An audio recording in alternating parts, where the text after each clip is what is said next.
Welcome to On the Pen. I'm going to get into how I am down 55 pounds from my highest weight, especially with the help of Mounjaro. Welcome. If you're new here, my name is Dave Knapp. I'm the man on the Mounjaro. This is On the Pen, and you are on the pen. That's why the algorithm has you here.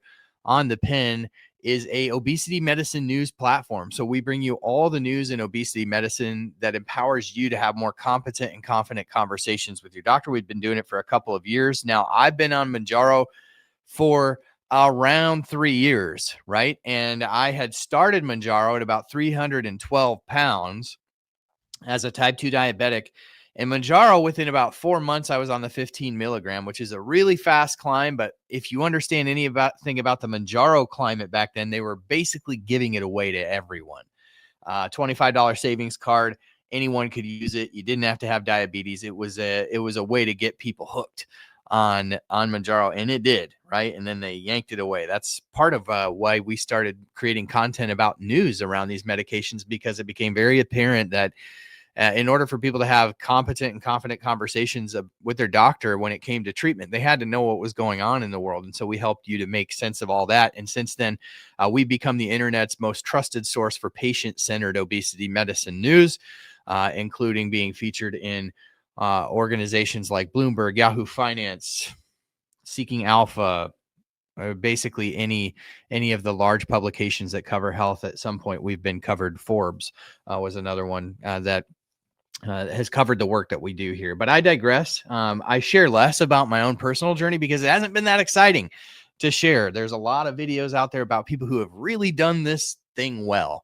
And I admittedly am not someone who has done it well. By the time I was diagnosed with diabetes, I was so fatigued of diet culture. I had just abandoned all semblance of restriction. Restriction in the sense that I had yo-yoed on restrictive diets for 20 years, and there was a level of fatigue, not only mentally for me at the time, but a fatigue physically. Obviously, the diabetes played a part in that, but I was just fatigued, and I was ready to let the medicine do what the medicine do. In fact, I was ready to get bariatric surgery, but I didn't have insurance coverage at the time, and thank God I found Mounjaro through my doctor, who had told me that these medicines are accomplishing from a hormonal level what surgery was accomplishing for people. So that's a long-winded story of kind of telling my journey, but I got down from 312 to about 376, I think was my lowest weight within about 4 or 5 months of being on Mounjaro. And since then, it has been scratching and clawing. It has been gaining and losing and regaining and losing, but never back to that 376 mark until my last update, which I would love for you to go back and check out that last update. I'll try to tag it for you and make it easy for you to go back and watch if you want to see it. But to make a very long story short, the biggest change that I made was twofold. Back in May, I started using a numberless scale from actually someone who's become a sponsor of the podcast since then, called Shape'a. If you want to learn more about that, go to home.myshape'a.com/OTP. You can save 30% with code OTP30. But the numberless scale to me has been a game changer, because for me, I would get really derailed when the scale would move up 5 pounds, and I knew I was doing all the right things, from a mind standpoint. I knew I was doing all the things, but on an intellectual level, I wasn't able to sort of disassociate from that 5 pound weight gain on the scale. And so the numberless scale zooms out and helps you have a view of your patterns over the week, right? So it gives you a number. So you're either going to be in blue or teal for weight loss, depending on the level of weight loss, green for maintaining, and gray for actually gaining. And after my last update, which I was super excited to tell you about, I had dropped out alcohol after my health scare earlier this year. That, I think, has been a huge metabolic game changer for me. We'll get into that a little bit more. And then incorporating the numberless scale, I got down to 272. And I had climbed all the way back up into like the 290s, I think, the low 290s or upper 280s. I can't remember exactly. Because again, I'm not typically looking at numbers. I'm only really looking at the numbers when I'm trying to give you all an update about how I'm doing. But many of you have commented on my appearance, and while I don't, I don't maybe always take that as the way it's intended. I don't know. Commenting on people's body is not something that I particularly like to do, but I get it. I'm putting myself out there, and you guys have to look at this ugly mug every day. So when it changes, you're gonna make note of it. I think that's fine. But those were the two main things: cutting out booze and adding in the scale. Now, what happened? The numberless scale. Now, what happened was over that time, I ended up basically going into the gray zone just within a couple of days after my last update. So I had that lowest weight of 272 and went in the gray zone, and I was like, whoa, Shape-O, what's going on? So I actually went back in and looked, and I had gained 8 pounds in a couple of days.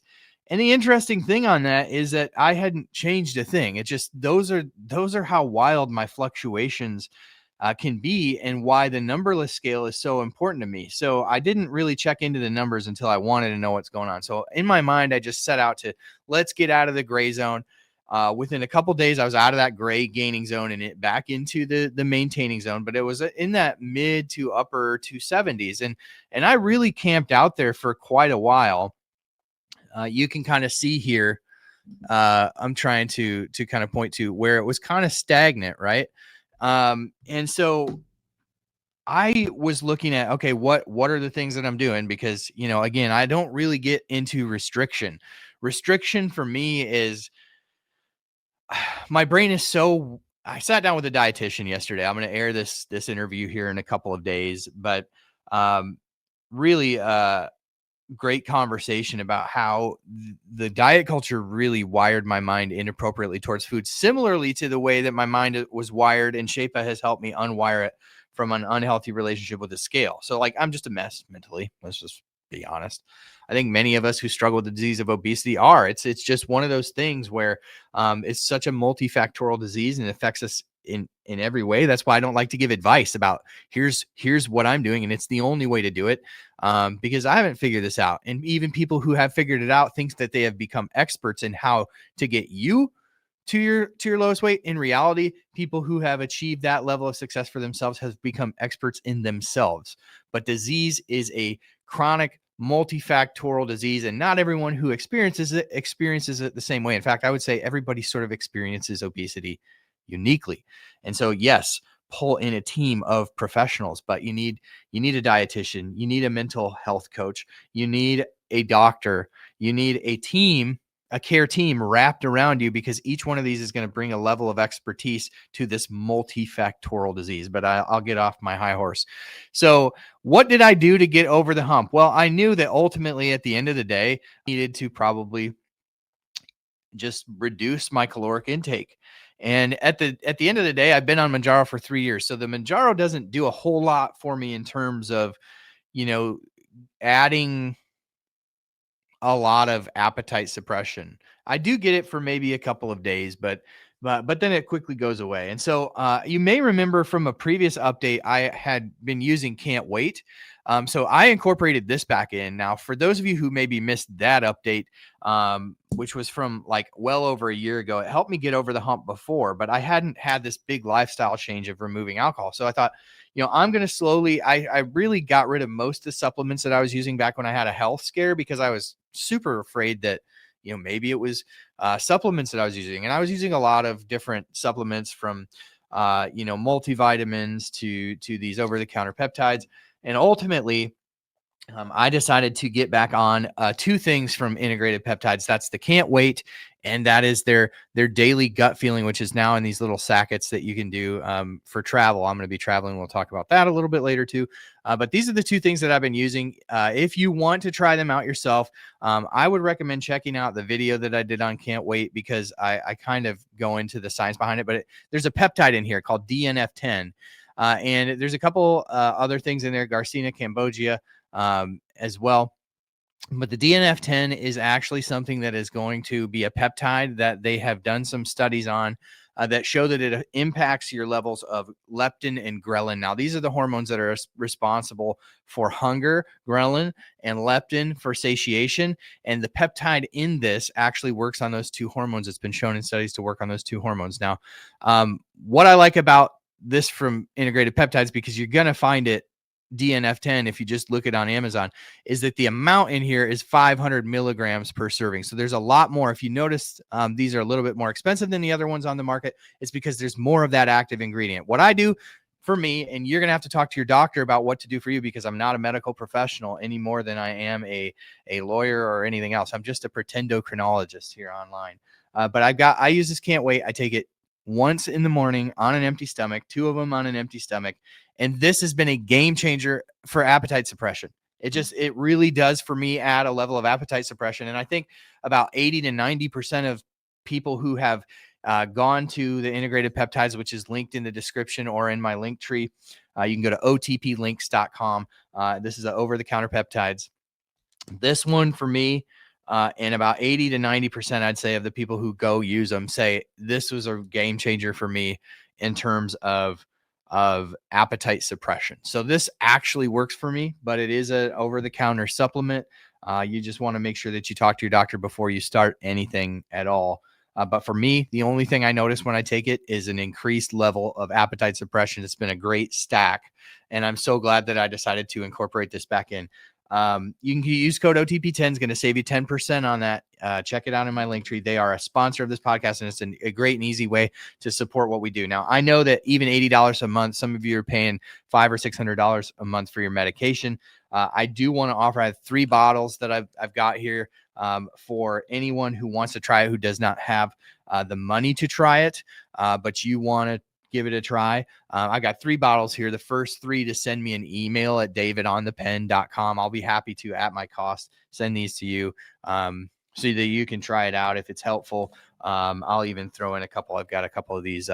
Now, this gut feeling, I haven't talked too much about this, but this is really a product that helps with your gut bacteria. Now, GLP-1, GIP, these are hormones that are made naturally in your gut, right? And I believe for me, years of using alcohol, as well as, some of the other things that contribute to gut bacteria, like artificial sweeteners and things like that, this is going to help to restore that for me. Akkermansia, pro and prebiotics, which are going to help you build that good gut bacteria. Because listen, the GLP-1 and the GIP that your body naturally produces, especially if you're diabetic like me, there have been studies that have shown that this bad bacteria produces DPP-4, and an overabundance of DPP-4 kills all your natural nutrient stimulated hormones. So to give my body a leg up, I like to use these prebiotics and probiotics. The Akkermansia can potentially help with some of your hunger cues, but more important, BPC 157, which is a healing peptide. Again, do your own research on this stuff. Talk to your doctor about it. Don't take my word for it, but this is just what I'm using, this stack of Can't Wait. So for the 3 of you out there who may need to try this or want to try it, I will throw that in as well. davidonthepen.com. You can just send me an email. I'm happy to do that for you. But I will give one of these away. It's like $160 value. I'll give one of these away to somebody who wants to try it. If you put gut feeling in the comments, I will give it a week, and then I'll pick one person. I'll send that to you. I'll choose you by just commenting on your comment, and I'll tell you to email me with your address, and I'll send that out next week. But yeah, so back to my own personal journey. Sorry, that was a little bit of a derailer. I am down to 266 pounds, which is the lowest weight that I've been at around 10 years. I'm targeting 255 will be like my lowest adult weight. So I'm about 11 pounds off from that. And every week I am just focusing on the controllables, right? I try to make sure I get my Can't Wait in the morning. Trying to make sure I take my shot on time each and every week. Trying to do right by my gut and my gut health. And I think that all of that has helped to just bring the appetite suppression down. To be honest, like if you ask me what my routine is, because everybody wants like what did you do and how did you do it? Well, it's what I do is again, I'm learning to be an expert in me, removing alcohol, numberless scale, supplemental peptides. Those have all been helpful for me in my journey. I would say, just to tell you what I do, like most days I don't really eat until the evening time. And you might be like, well, you might be like a lot of things, right? Everybody's going to have an opinion about it because opinions are like, everyone has one. And so, even though everyone has one, doesn't mean I want to see all of them. You know what I'm saying? Know what I'm saying? Smell what I'm stepping in. But I digress. The number one thing that I would ultimately say to you is that for me, I feel better when I don't eat during the day. And I don't really, especially when I have the can't wait, I don't really get that hungry until the evening. When I eat, I typically will just get sleepy. And it really doesn't matter like what macronutrients or whatever. I just get sleepy after I eat. And so maybe it's the insulin release. I don't know. But ultimately, that is what I do. And so my caloric intake when you're not eating for, I don't know, 19 hours or whatever it ends up being throughout the day, you just don't eat that many calories. So I think I probably rock right around about 1,800 to 2,000 calories a day, right? And at 266 pounds, that should be a caloric deficit for me. But it's going to be slow losing, right? But again, I'm not about restriction, because what restriction does for me is it takes me way over here, and then the pendulum swings way back over here. And so I restrict, and maybe I see some good results, maybe I don't, but ultimately the restriction leads to the opposite end of the pendulum for me. So that's what seems to be working for me, but mostly it's these three big things, the removing alcohol, the scale, and now reincorporating the integrated peptide stuff, which I've long loved. They're a great company. So here's one of the more interesting things that I want to mention is that I think, I don't know, you tell me what you think, especially if you're an endocrinologist out there. I'm super curious to know what you think. My average blood sugars are running 85. That's my average blood sugar. I'm not eating keto. I'm not eating low carb. My blood sugars are averaging at 85. That means that my A1C is likely sitting somewhere in 4.6 to 4.8 range. Very, very low. Now, quitting alcohol, it would be around like 113 if I wasn't eating low carb, right? This is like 20 to 30 points lower. And so what I'm wondering at this point is if removing alcohol from my diet altogether is slowly fixing me metabolically. And I don't want to say diabetes remission yet, but I do want to say I wonder if that could be on the table. I wonder if removing alcohol has healed my metabolic system. So I plan on talking to my doctor about that. I would love to hear from you if you're an endocrinologist or a specialist in diabetes, and can give me is that a possibility that, I mean, I realize I'm on 15 milligrams of Mounjaro, but I've been on 15 milligrams of Mounjaro for like 3 years, just shy of 3 years, 2.5 years. It's never been this low, even when I eat low carb. So I don't know, but it's exciting. It's exciting. Like, did it fix my diabetes to remove alcohol from my diet? I can tell you one thing. It makes me never want to drink a drop of alcohol again. I'm going to Vegas today. Actually, I leave for Vegas here in a couple of hours. Like Vegas without alcohol. But honestly, the way that I feel, the way that I look, and what I think this is doing to me metabolically to not drink, I don't even care. I don't even care. But let's talk a little bit about Vegas, because that's the last thing I want to tell you about. So, Vegas Health Conference. The health conference is the who's who of the health industry. It is everything that is going on in the health world today in terms of healthcare and tech and the future of healthcare. And it's a who's who there. And so I've had many industry people, like actually even as early as last year, be like, Dave, you got to be at health. You got to come to health. We need to see you there. There's so many people that you need to meet, blah, blah, blah, blah. So last year I didn't go because just in about 2 weeks is obesity week, which of course, you know that I went to that last year, covered that live in the flesh for you. It was very interesting and very overwhelming. I think I'm going to go again. But this seems like the one for me to be at. So I'm excited to leave today. My buddy Ike, who owns the Stally brand of hats, who was on my podcast, I don't know, a couple of weeks ago. Let me know in the comments if you caught that interview with Ike. Was a really great interview. And he's a really great dude. He's coming with me to help me out.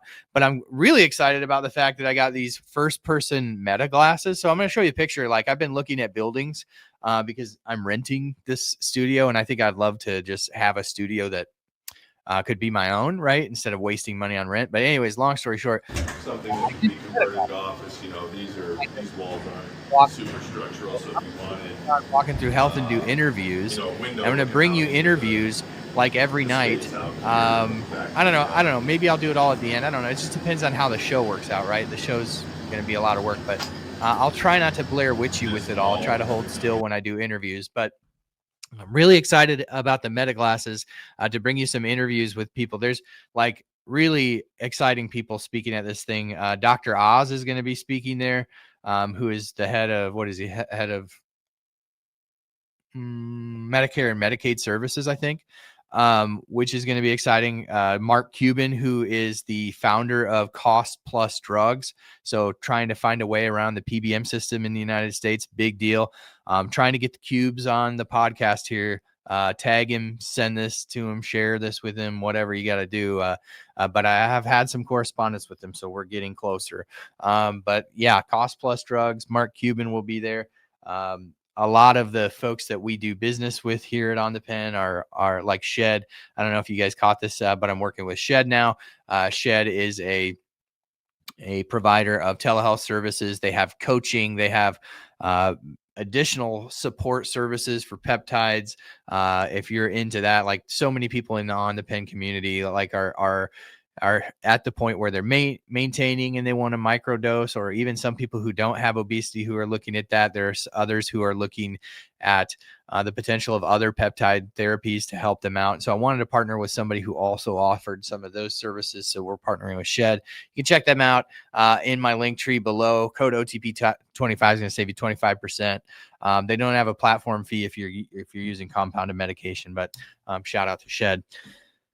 So yeah, we're gonna have a lot of great stuff to bring to you in the coming days and weeks. I think we're gonna meet with somebody from Row too while we're there, which is exciting. We got probably about 10 appointments, so we'll bring you some interviews. We'll bring you some fun from there, from the health conference. I can't wait to bring that all to you. But wanted to get you an update before I left today. I appreciate each and every one of you for hanging around for my journey. Thank you for being the best part of what we do here at On the Pen. And man, I'm looking forward to bringing you updates over the next few days. So stay tuned. Make sure you're subscribed.